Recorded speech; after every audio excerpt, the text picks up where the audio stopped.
हे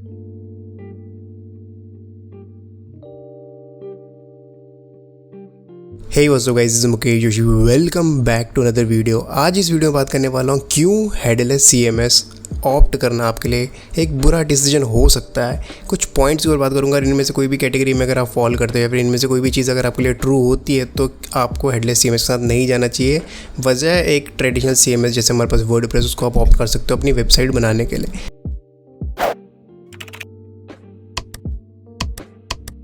ना जो पहला पॉइंट ये है कि जब हम किसी हेडलेस सीएमएस के साथ जाते हैं, जब उसका कोई अपना प्रोजेक्ट तैयार करता है तो उसकी जो डेवलपमेंट टाइम है और जो उसकी प्रोजेक्ट कॉस्ट है वो बहुत ही ज़्यादा होती है as compare to traditional CMS. जैसे फॉर एग्जांपल अगर मुझे वर्डप्रेस की वेबसाइट बनानी है तो मुझे हार्डली 1 क्लिक इंस्टॉलर है, मैं इसको इंस्टॉल करता हूँ, मेरे वर्डप्रेस सीएमएस बिल्कुल तैयार होता है। और आजकल हर चाहे वो शेड होस्टिंग हो चाहे कैसी नॉर्मल होस्टिंग हो, आपके डोमेन भी कनेक्टेड रहते हैं तो आपको लाइक विदिन 15 मिनट आपके वर्डप्रेस साइट अप हो जाती है। लेकिन हेडलेस सीएमएस के साथ ऐसा नहीं है। हेडलेस सीएमएस के साथ ऑप्शन बहुत सारे हैं। जैसे फॉर एग्जाम्पल हमारे पास ट्रैपी है, हमारे पास घोस्ट है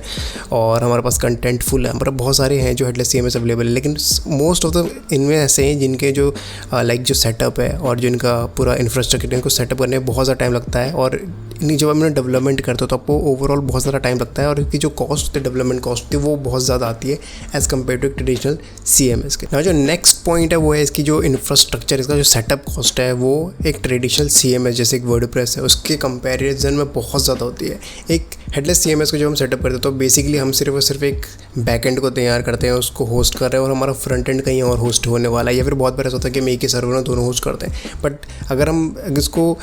टेक्निकली देखेंगे किस तरीके से इसको करना चाहिए, जो रिकमेंडेड तरीका है वो ये कि हमारा जो फ्रंट एंड है वो सीडीएन में जाता है वेबसाइट का, एंड लाइक जो हमारा बैक एंड है वो हमारे सर्वर पे जाता है ना। जिसको पूरा इंफ्रास्ट्रक्चर सेटअप है ये बहुत ज़्यादा टाइम लेता है, इसकी कॉस्ट ज़्यादा है एज़ कम्पेयर टू एक नॉर्मल अपाचे सर्वर जिसमें हमारी वर्डप्रेस इंस्टॉल हो जाती है। तो जो सेकंड पॉइंट यही है कि जो हमारे पास हेडलेस सीएमएस का जो पूरा प्रोजेक्ट है, जो उसका पूरा टेक स्टैक है, ये इसके ज़्यादा सेटअप चाहिए, इसकी जो कॉस्ट है वो ज़्यादा आती है, इंफ्रास्ट्रक्चर की मेंटेनेंस कॉस्ट ज़्यादा आती है और जो रनिंग कॉस्ट वो ज़्यादा आती है एज़ कम्पेयर टू हमारा नॉर्मल ट्रेडिशनल सीएमएस। नाउ जो थर्ड पॉइंट है वो है कि अगर आप सोलो डेवलपर हो, जैसे एक सिंगल पर्सन सिंगल किसी प्रोजेक्ट पे काम कर रहे हो और अगर आप सोच रहे हो कि मैं हेडलेस सीएमएस को यूज़ करता हूँ अपने नए प्रोजेक्ट के लिए, तो एक बार दोबारा सोच लो, क्योंकि अगर आपके पास सफिशिएंट टाइम नहीं है या फिर डेवलपमेंट स्किल नहीं है तो बहुत ज़्यादा रिग्रेट करने वाले इस ऑप्शन को। रीज़न क्या है कि जैसे फॉर एग्जाम्पल हम वर्डप्रेस को इंस्टॉल करते हैं, 1 क्लिक इंस्टॉलर है, हमारे पास डैशबोर्ड ओपन हो जाता है, कोई भी अपनी पसंद की थीम इंस्टॉल करो, कोई भी अपनी पसंद के प्लगइन इंस्टॉल करो। लिटरली हर गेटवे हर टाइप की, चाहे वो एसईओ रिलेटेड हो या सिक्योरिटी रिलेटेड हो या ऑप्टिमाइजेशन रिलेटेड हो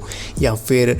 लेट्स से कोई विडजेट चाहिए हो या कोई फंक्शनैलिटी चाहिए हो, हर चीज़ के लिए आपको एक ready to go plugin available रहती है। इसको आप सिर्फ से ज़्यादा परचेज़ करना है या फ्री में अवेलेबल रहती है, इंस्टॉल करो और आपके पास वो फंक्शनैलिटी आ जाती है। लेकिन मोस्ट ऑफ द जो हेडलेस सीएमएस हैं वो इतने मेच्योर नहीं, उसकी कम्युनिटी इतनी बड़ी नहीं है कि उनके पास इतनी बड़ी वैरायटी ऑफ प्लगइन्स हो या फिर इतनी वैरायटी ऑफ थीम्स हो। तो होता क्या है कि आप आपके साथ ऐसा हो गया वीकेंड पे भी उस प्रोजेक्ट पे काम करते रह जाओगे और आपके पास बहुत ही ज़्यादा टाइम आपको उस प्रोजेक्ट में देना पड़ता है। तो अगर आप सोलो डेवलपर हो तो प्लीज़ मेक श्योर कि आपके सफिशिएंट टाइम हो, या फिर आप ट्रेडिशनल सीएमएस के साथ जाओ और आराम ज़िंदगी जियो। ना जो नेक्स्ट पॉइंट है वो है कि ये जो प्रोजेक्ट आपका तैयार हो रहा है जिस पे आप हेडलेस सीएमएस यूज़ करने की सोच रहे हो, ना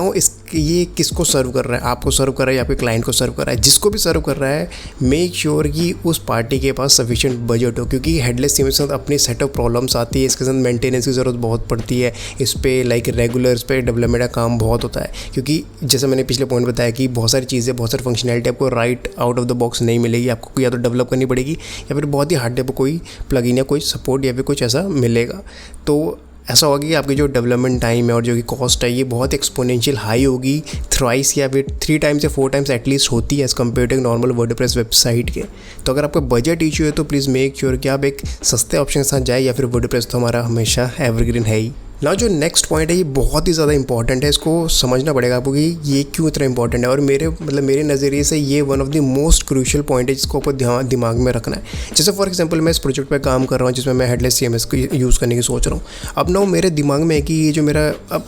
एक टेक्निकली सोचो कि हेडलेस सीएमएस है क्या। बेसिकली आप डीकपल कर रहे हो अपने बैक एंड को अपने फ्रंट एंड से, और जो आपका बैक एंड है वो एपीआई के थ्रू आपके कंटेंट सर्व करेगा। जैसे फॉर एग्जांपल मैं सिर्फ से एपीआई से अपने सारे लेटेस्ट पोस्ट या फिर जो अपने प्रोडक्ट्स है वो फैच कर पाऊँगा, ऑर्डर्स फैच कर पाऊँगा, कुछ भी जो भी मतलब मेरा जिस तरीके से मेरा डेटा स्ट्रक्चर्ड है मैं उसको फैच कर पाऊँगा with the help of rest API या फिर GraphQL। नाउ ये देखो कि आप जो एपीआई अगर आप उसको ऐसे डीकपल कर रहे हो और उसको एपीआई बना रहे हो तो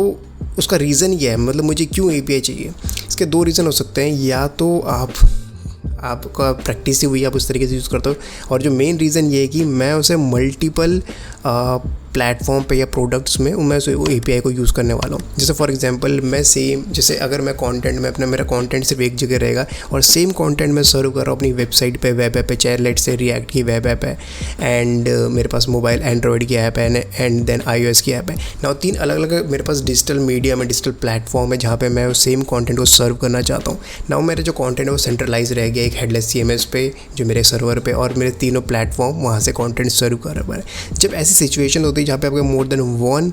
अगर आपके पास लाइक डिजिटल मीडिया में जहाँ पे अपने कंटेंट को सर्व करना चाहते हो, इस केस में हेडलेस CMS ज़्यादा सेंस बनाता है as compare to traditional CMS। ना यहाँ पे एक चीज़ मैं और पॉइंट आउट करना चाहता हूँ कि जो वर्डप्रेस है वो खुद में भी एक हेडलेस CMS की तरह यूज़ हो सकता है। वो अलग बात है कि उसकी परफॉर्मेंस उतनी अच्छी नहीं है एज़ कम्पेयर टू स्ट्रापी या घोस्ट या फिर कॉन्टेंटफुल है, लेकिन अगर आप एक प्रॉपर कैश प्लगइन इंस्टॉल करोगे तो वो भी आप अचीव कर सकते हो। जब हम किसी प्रोजेक्ट पर काम करते हो तो हमें उसकी बहुत ही पहले से ही प्लानिंग करके रखनी पड़ती है कि हम इसको फ्यूचर में किस तरीके से मूव आउट करेंगे, कॉन्टेंट को किस तरीके से हम एक्सपोर्ट करेंगे, किस तरीके से इसको माइग्रेट करेंगे किसी दूसरी चीज़ में अगर मुझे करना पड़ जाए। तो बहुत सारे इस टाइम पे हेडलेस CMS ऐसे हैं जिनके साथ जो माइग्रेशन बहुत ज़्यादा आसान नहीं है। अगर आपके पास ऐसा है, अगर आपको पहले से प्लानिंग है कि अगर मैं अपने कंटेंट को माइग्रेट कर लूँगा आगे जाके किसी और चीज़ में, तो प्लीज़ मेक श्योर जो अगर आप हेडलेस CMS यूज़ कर रहे हो उसके पास ऐसी लाइक ऑप्शंस हो या फिर ऐसे फीचर्स हो कि आप उस अपने कंटेंट को एक्सपोर्ट कर सको, माइग्रेट कर सको। क्योंकि यूजुअली मैंने जितने भी हेडलेस CMS साथ काम करा है, मोस्ट ऑफ द टाइम उनके पास ऐसा ऑप्शन है नहीं,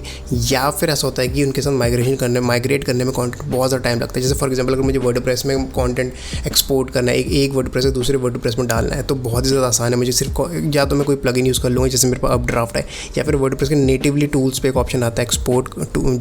एक्सपोर्ट कंटेंट के लिए, जिसमें पोस्ट एक्सपोर्ट कर सकता हूँ, पेज एक्सपोर्ट कर सकता हूँ। बट ये सेम फंक्शनैलिटी आपको हेडलेस CMS में उतने अच्छे से नहीं मिलेगी, या फिर हो सकता है कि अभी ढंग से इंप्लीमेंट नहीं हो जो हेडलेस CMS आप ऑप्ट करना चाहते हो। तो ये कुछ पॉइंट्स थे जो मुझे लगता है इनमें से अगर कोई भी ऐसा पॉइंट अगर आप पे अप्लाई होता तो प्लीज़ मेक श्योर आप डबल चेक करो अपनी सिचुएशन, और अगर आपको ऐसा लगता है कि मतलब हेडलेस CMS आपके लिए बनाए सिर्फ और सिर्फ तभी यूज़ करो, वरना मैं सजेस्ट करूँगा कि आप वर्डप्रेस के साथ जाओ या फिर कोई और ऐसा ट्रेडिशनल CMS जो आपको सस्ता पड़े, लॉन्ग रन पे आपको कम काम करना पड़े, और उसकी जो वैरायटी ऑफ सपोर्ट है, जैसे फॉर एग्जांपल प्लगइन्स है और थीम्स है, ये आपको बहुत ज़्यादा अच्छी वैरायटी मिले और जहाँ से आप इन सब चीज़ों को यूज़ कर सको। So this it in this particular video. अगर आई होप आपको पसंद आई होगी। अगर आपको कोई भी query, do let me know in the comment section and I will see you in the next video.